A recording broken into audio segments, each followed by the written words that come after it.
قومی اسمبلی کی قائمہ کمیٹی برائے خزانہ نے بڑا قدم اٹھاتے ہوئے سودی نظام کے خاتمے کے لیے کمیٹی تشکیل دے دی ہے۔ کمیٹی کی سربراہی ممتاز عالم دین اور اسلامی بینکنگ کے ماہر مفتی تقی عثمانی صاحب کریں گے۔ یہ کمیٹی وزارت خزانہ اور اسٹیٹ بینک حکام سے قانون سازی کے حوالے سے مشاورت کرتی رہے گی۔ اور کیا اب سوال یہاں پر یہ پیدا ہوتا ہے کہ کیا اسلامی جمہوریہ پاکستان سے سودی نظام کا خاتمہ ہو سکتا ہے؟ بلا سود بینکاری کی بنیادی اصول کیا ہیں؟ ہمیں اپنا دین کیا بتاتا ہے؟ ہمارا پاکستان میں سودی نظام کو ختم کرنے کے لیے کس قسم کے چیلنجز درپیش آئیں گے؟ ہمارے ساتھ موجود ہیں اسلامک اسکالر جناب ڈاکٹر خالد ظہیر صاحب، ان سے ہم جانتے ہیں۔ بہت شکریہ۔ السلام علیکم سر۔ وعلیکم السلام۔ خالد ظہیر صاحب، سب سے پہلے تو سوال یہ ہے کہ ہمارا دین ہمیں اسلامک بینکنگ یا اسلامی نظام کے بارے میں کیا بنیادی اصول کیا ہیں جو وہ بتاتا ہے ہمیں؟ دو اصول ہیں۔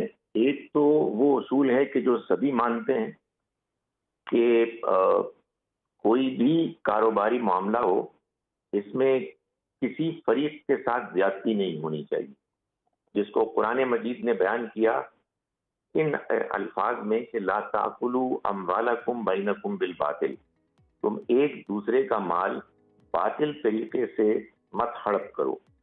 یہ تو آپ یوں سمجھیے کہ وہ اخلاقی اصول ہے کہ جس کو قرآن مجید نے حکمت کی بات کہی، یعنی اخلاقیات کی۔ اس بنیادی اخلاقی اصول کے تحت جو شریعت کا حکم ہے، یعنی شریعت کا حکم وہاں آتا ہے جہاں انسان اخلاقیات میں غیر واضح ہو جاتے ہیں، کنفیوزڈ ہو جاتے ہیں۔ وہ حکم ہے ربا کی حرمت کا، کہ ہم کو ربا نہیں لینا، ہمیں سود نہیں لینا۔ ہماری جدید بینکاری میں جو مسئلہ ہے وہ یہ ہے کہ ڈپازیٹرز بینک سے سود لیتے ہیں اور بینک پھر آگے اس کو سود کی بنیاد پر کاروباری اداروں کو دیتے ہیں کہ وہ اپنا کاروبار کریں اور بینک کو سود ادا کریں۔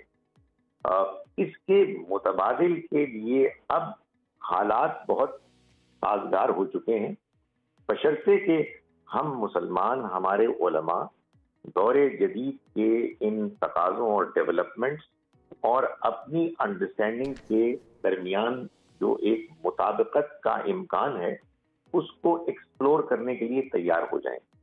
میری as a very ordinary student رائے یہ ہے کہ اگر ہم بینکنگ نظام کو اس بات کا پابند کر دیں کہ نمبر 1، جو بورور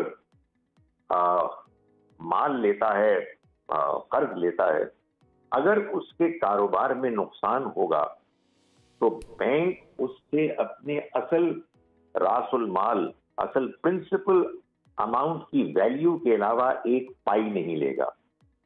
یہ بات جو میں کہہ رہا ہوں، یہ بات اب دنیا میں مان لی گئی ہے، صرف ہمیں اس کو کلیئرلی بیان کرنا چاہیے اور یہ بتانا چاہیے کہ یہ ہر معاملے میں ہوگا۔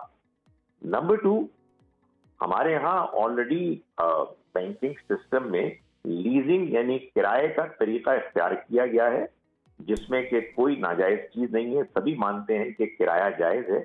اس میں جس چیز کو ملحوظ رکھنا چاہیے وہ یہ ہے کہ ہم کرائے کے طے کرنے میں زیادتی نہیں کریں گے، ایک جائز کرایہ ہوگا۔ نمبر جی، ہم کو یہ بینکاری کو منوانا، بینکوں کو، بینکاری نظام کو اس بات پر قائل کرنا ہے کہ یہ جو اتنا بڑا سرمایہ بینکوں کے پاس آتا ہے، جس کو کہ وہ پھر لوگوں کو دیتے ہیں قرضوں کی صورت میں، یہ تقسیم منصفانہ ہونی چاہیے۔